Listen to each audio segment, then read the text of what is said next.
اعوذ باللہ من الشیطان الرجیم بسم اللہ الرحمن الرحیم فاتبعوا ملة ابراہیم حنیفا صدق اللہ العظیم اللہم صلی علی سیدنا و مولانا محمد وعلی آل سیدنا واصحاب سیدنا و مولانا محمد وبارک وسلم وصلو علیہ۔ پیارے دوستو، بزرگوں، آج ہر ایک کا مسئلہ ہے، ہر ایک یہ پوچھتا پھر رہا ہے، ہر ایک کو یہ پرابلم ہے کہ اللہ کی ذات ہماری دعائیں نہیں سنتی، اللہ کی ذات ہمارا کام نہیں کرتی، اللہ کا کرم نہیں ہوتا ہم پر، اللہ کی مہربانیاں نہیں ہوتی ہم پر، اللہ کی رحمتیں نہیں ہوتی ہم پر۔ یہ ہر ایک کی زد زبان چل رہا ہے، یہ ہر ایک کا شکوہ ہے، ہر ایک کی شکایت ہے اور ہر ایک کے دل کی آواز ہے۔ آج میں بتانا چاہتا ہوں کہ اس کا علاج کیا ہے۔ اللہ کیوں نہیں ہماری سنتا؟ اللہ ہماری دعائیں اپنی لاجواب بارگاہ میں مقبول کیوں نہیں فرماتا؟ وہ خود تو دعا کے لیے فرماتا ہے ادعونی استجب لکم، فرمایا مجھ سے دعا کرو، میں دعا قبول کرتا ہوں۔ لیکن دعا بظاہر قبول نہیں ہوتی، نظر نہیں آتی۔ اس کی وجہ کیا ہے؟ آج وجہ بتانا چاہتا ہوں۔ وجہ یہ ہے، ہم لوگ اللہ کا کام نہیں کرتے، اللہ کی بارگاہ میں جھکتے نہیں، اللہ کی فرما برداری اور اطاعت گزاری نہیں کرتے، اور چاہتے ہیں کہ اللہ رب العالمین ہمارا کام کرے، اور چاہتے ہیں کہ ہم پر کرم نوازی ہو جائے۔ پیارے دوستو، جب تک ہم خدا کا کام نہیں کریں گے، اللہ بھی ہمارا کام نہیں کرے گا۔ جب تک ہم اس کی فرما برداری نہیں کریں گے، اس کی تعریف و توصیف نہیں کریں گے، اطاعت گزاری نہیں کریں گے، اس وقت تک اللہ کا کرم نہیں ہو سکتا۔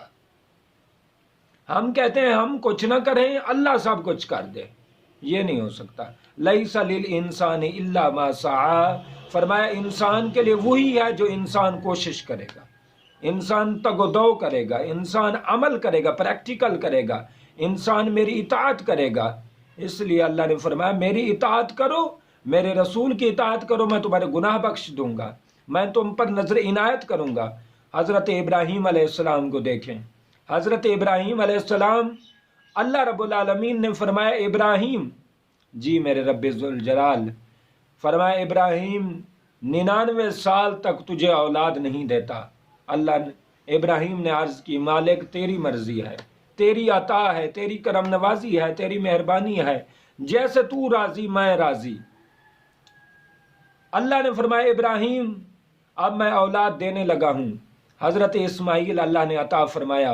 اللہ نے فرمایا اے ابراہیم اس کو وہاں چھوڑ کے آؤ، بواد غیر ذی زرع، وہاں چھوڑ کے آؤ جہاں غیر ذی زرع وادی ہے، جہاں دانا پانی نہیں مل سکتا، جہاں دھوپ سے بچنے کے لیے کوئی پراپر دیواریں نہیں ہیں، جہاں گرم علاقہ ہے، جہاں جنگل ہے، جہاں جانور ہیں، جہاں درندے ہیں، جہاں چرندے ہیں، جہاں پرندے ہیں، جہاں دانا پانی نہیں، جہاں روزی نہیں۔ حضرت ابراہیم علیہ السلام نے ایک لمحے کے لیے بھی نہ سوچا، بلکہ جو ہی رب ذوالجلال کا آرڈر آیا، حضرت ابراہیم علیہ السلام اپنی زوجہ محترمہ کو اور حضرت اسماعیل معصوم بچے کو، چھوٹے بچے کو، چند ماہ کے بچے کو حضرت ابراہیم علیہ السلام لے کے جنگل میں پہنچ گئے اور وہاں چھوڑ دیا۔ جب چھوڑ کے آ رہے تھے تو آپ کی زوجہ محترمہ نے عرض کی کیا اللہ کا حکم ہے؟ آپ نے فرمایا جی ہاں میرے رب کا حکم ہے، میرے رب کا آرڈر ہے۔ حضرت ابراہیم علیہ السلام اللہ کا آرڈر کس طرح پایا تکمیل تک لے جاتے ہیں، اللہ کے آرڈر کی کس طرح پاسداری کرتے ہیں، اللہ کے آرڈر کی کس طرح اطاعت گزاری کرتے ہیں، فرما برداری کرتے ہیں۔ پھر اللہ رب العالمین نے فرمایا ابراہیم جی مالک، فرمایا اب بچے پر چھری چلانی ہے، بچہ بڑا ہو گیا ہے، اب اس پر چھری چلانی ہے۔ تاریخ میں آج تک کسی نے چھری نہیں چلائی تھی۔ حضرت ابراہیم علیہ السلام نے فرمایا اے اے میرے رب ذوالجلال، اے میرے پروردگار، تیرے نام پر اگر ایک اسماعیل کیا کروڑوں اسماعیل قربان کرنے پڑیں تو میں چھری ہاتھ میں ہی رکھوں گا، میں ذبح کر دوں گا، بوٹی بوٹی کر دوں گا، قتل کر دوں گا، مار ڈالوں گا۔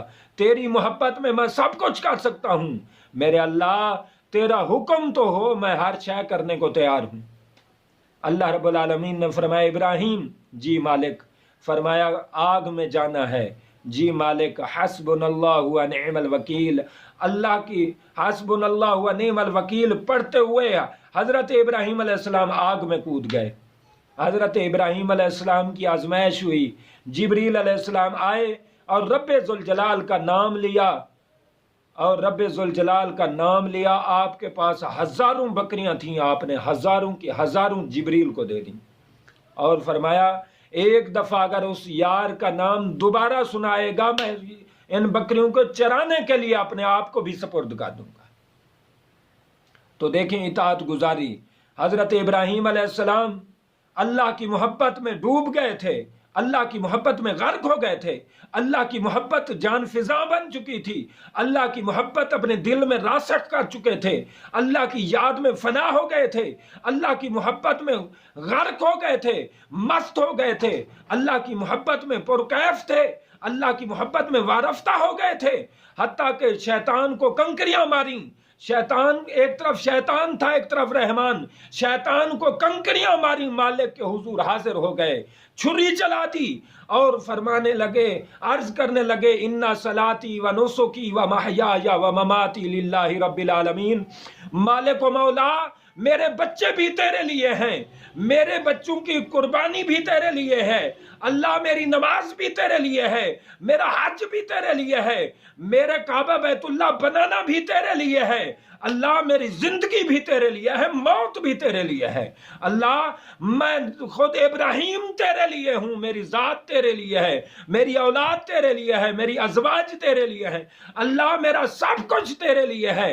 اللہ نے فرمایا ابراہیم میں راضی ہو گیا، وَإِذِ ابْتَلَىٰ إِبْرَاهِيمَ رَبُّهُ بِكَلِمَاتٍ فَأَتَمَّهُنَّ، ابراہیم میں نے چند آزمائشیں کی، امتحان لیا، لیکن تو 100% کامیاب ہوا۔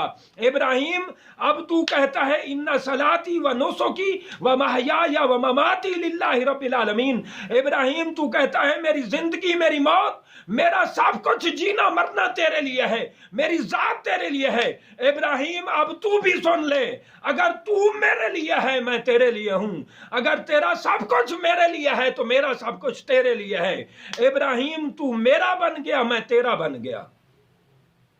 ابراہیم میں رب راضی ہوا، ابراہیم اب تو مانگتا جا، اب میں جیسے کہتا گیا تو کرتا گیا، ابراہیم اب تیری باری ہے، جیسے تو کہے گا میں ویسے کر دوں گا۔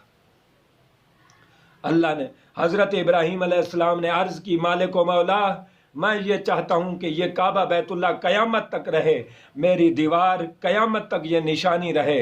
اللہ نے فرمایا ابراہیم یہ کعبہ بیت اللہ میں بڑے بڑے بادشاہ آئیں گے، بڑے بڑے انبیاء، بڑے بڑے سلاطین آئیں گے، بڑے بڑے عمراء آئیں گے، بڑے بڑے بادشاہ آئیں گے، لیکن ابراہیم تیرے بیت اللہ کی رکھی ہوئی دیوار اور تیرے رکھی ہوئی بنیاد کبھی ختم نہیں ہوگی۔ ابراہیم میں راضی ہو گیا، مانگتا جا توں۔ ابراہیم نے کہا مالک جہاں میں نے بچے بٹھائے ہیں وہاں جنگل ہے، منگل بنا دے، ایسا شہر بنا دے کہ دنیا حیران ہو جائے۔ حضرت ابراہیم علیہ السلام کے لیے اللہ رب العالمین نے وہ مکہ المکرمہ کا وہ جنگل مکہ المکرمہ بنایا، اور ایسا عظیم و شان کہ کائنات میں ایسا شہر کوئی نہیں ہے جس کی رب بھی قسمیں اٹھاتا ہے، لا اقسم بہذا البلد وانت حل بہذا البلد۔ اللہ رب العالمین کے حضور حضرت ابراہیم علیہ السلام نے عرض کی، مالک میری نشانیاں قیامت تک رہیں۔ اللہ نے فرمایا قربانی تیری نشانی ہے، قیامت تک رہے گی، یہ بیت اللہ شریف تیری نشانی ہے، قیامت تک رہے گی۔ حتیٰ کہ ابراہیم یہ کنکریاں مارنا تیری سنت ہے، قیامت تک رہے گی۔ حتیٰ کہ نماز مصطفیٰ کی امت کی نماز میں درود ابراہیمی رکھ دیتا ہوں، دعا ابراہیمی رکھ دیتا ہوں، قرآن کے چمکتے حروف میں کئی دفعہ تیرا ابراہیم نام ذکر کروں گا، تیرے بیٹے کا نام ذکر کروں گا۔ اور حتیٰ کہ رب کریم نے فرمایا فَاتَّبِعُوا مِلَّةَ ابراہیم حنیفا، اے مصطفیٰ کے امتیوں غلاموں تم بھی دین ابراہیمی کی ہی اتباع کرو۔ یہ دین ابراہیمی سچا ہے، کھرا ہے، یہ دین ابراہیمی حق پر ہے، یہ دین ابراہیمی پر وقت گزارو۔ حتیٰ کہ اے ابراہیم میں آقا علیہ السلام اپنے پیارے نبی حبیب و محبوب کو بھی تیری نسل میں پیدا کرتا ہوں، تاکہ قیامت والے دن حضرت محمد صلی اللہ علیہ وسلم کے آپ والد کا اعلان پر بلائے جائیں۔ آپ کو یہ بھی اعزاز عطا کرتا ہوں، ووالد وما ولد، فرمایا محبوب آپ کے ہر والد کی قسم، جناب ابراہیم کی قسم، رب نے جناب ابراہیم علیہ السلام کی قسم اٹھائی اور سورت باقاعدہ ایک سورت ابراہیم اللہ نے نازل فرمائی۔ آپ دیکھ لیں حضرت ابراہیم علیہ السلام آگ میں کودے، جنگل میں بچوں کو چھوڑا، حتیٰ کہ دانے کھانے کسی چیز کی پرواہ نہ کی کہ بچے کہاں سے کھائیں گے، دھوپ میں کہاں جائیں گے، سردی میں کہاں جائیں گے، اور آپ خود آگ میں چلے گئے۔ سب سے بڑی چیز انسان کا مال ہوتا ہے، حضرت ابراہیم علیہ السلام نے مال کو قربان کر دیا، پھر مال سے بڑی چیز اولاد ہوتی ہے، اولاد بھی قربان کر دی، پھر اولاد سے بڑھ کر ذات ہوتی ہے، حضرت ابراہیم علیہ السلام نے اپنی ذات بھی قربان کر دی۔ رب نے پھر کیسے کیسے انعامات عطا فرمائے ابراہیم یہاں سے طواف ہوگا، جو طواف کرے گا یہاں طواف کرے گا بیت اللہ شریف کا، جیسے اسے ثواب ملے گا ایسے تیرے درجے بھی بلند ہوں گے۔ ابراہیم تیری آواز جو تو نے آواز دی لوگوں کو حج کی طرف بلانے کی، ابراہیم جو تیری آواز پر جس نے لبیک کہا تھا وہی حج اور عمرہ ادا کر سکے گا، اس کے علاوہ کوئی نہیں کر سکے گا۔ یہ اعزاز سارے حضرت ابراہیم علیہ السلام کو کہاں سے ملے؟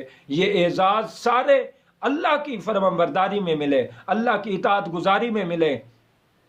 پیغام یہ ہے اس بات سے، قرآن اور حدیث کے پیغام سے یہ نصیحت ملتی ہے کہ ہم خدا کے ہو جائیں، خدا ہمارا ہو جائے، ہم خدا کی فرمانبرداری کریں، پھر ہم دیکھیں کہ اللہ ہم پر کرم فرماتا ہے کہ نہیں۔ ہم خدا کے لیے کچھ نہیں کرنا چاہتے، خدا ہمارے لیے سب کچھ کر دے، یہ ناممکن ہے، یہ ممکن نہیں ہو سکتا۔ اس لیے ہمیں حضرت ابراہیم علیہ السلام کی سیرت سے پتہ چلتا ہے کہ رب کے نام پر کوئی کچھ تو کرے، اللہ سب کچھ کر دیتا ہے۔ اللہ انعامات یہاں بھی دیتا ہے، وہاں بھی دیتا ہے، اللہ کی کرم نوازی یہاں بھی ہوتی ہے، وہاں بھی ہوتی ہے۔ حضرت ابراہیم علیہ السلام ہمارے والد ہیں۔ ہم آقا علیہ السلام سے پوچھا گیا حضور یہ قربانی کیا ہے؟ فرمایا سنت ابیکم، یہ تمہارے والد محترم کی سنت ہے۔ لہٰذا حضرت ابراہیم علیہ السلام ہمارے والد ہیں، تو ہم اچھی اولاد وہ ہوگی جو باپ کی سنت پہ چلے گی، حضرت ابراہیم علیہ السلام کی ملت پہ چلے گی، حضرت ابراہیم علیہ السلام کے دین پر چلے گی، حضرت ابراہیم علیہ السلام کی سیرت پہ چلے گی، حضرت ابراہیم علیہ السلام کی صورت پہ چلے گی، حضرت ابراہیم علیہ السلام کی اتباع میں چلے گی، حضرت ابراہیم علیہ السلام کے کردار پر چلے گی۔ حضرت ابراہیم علیہ السلام کی جب وفا پیدا کرے گی، حضرت ابراہیم علیہ السلام نے ظاہر سے کہا کہ مالک میں تیرا ہوں، کر کے بھی دکھایا۔ ہم بھی خالی دعوے نہ کریں، خالی محبت نہ کریں، بلکہ خدا کے وفادار بنیں، پھر دیکھیں رب کتنی کرم نوازیاں فرماتا ہے۔ اللہ فرماتا ہے میری طرف آ کر تو دیکھ، متوجہ نہ ہوں تو کہنا ہم تو مائل با کرم ہیں، ہم تو مائل با کرم ہیں، کوئی سائل ہی نہیں، راہ دکھلائیں کسے، کوئی راہ روے منزل ہی نہیں۔ کوئی ہم سے مانگتا ہے تو ایسے تو نہ مانگے، پہلے ہماری فرما برداری کرے، پھر جب خودی کو کر بلند اتنا، ہر تقدیر سے پہلے خدا بندے سے خود پوچھے بتا بندے تیری رضا کیا ہے۔ فرمایا ایک وقت آتا ہے، ایک لمحہ آتا ہے جب بندہ خدا کی محبت میں ڈوب جائے، بندہ خدا کی محبت میں اپنے سینے روشن کر لے، اپنے آپ کو استقامت کا پہاڑ بنا دے، اپنے آپ کو خدا کی فرما برداری کے لیے ہر وقت تیار کرے، پھر خدا بندی انعامات بھی دیکھے، خدا کی کرم نوازیاں بھی دیکھے۔ میرے چند کلمات کو اللہ پاک اپنی عظمت والی بارگاہ میں قبول فرمائے۔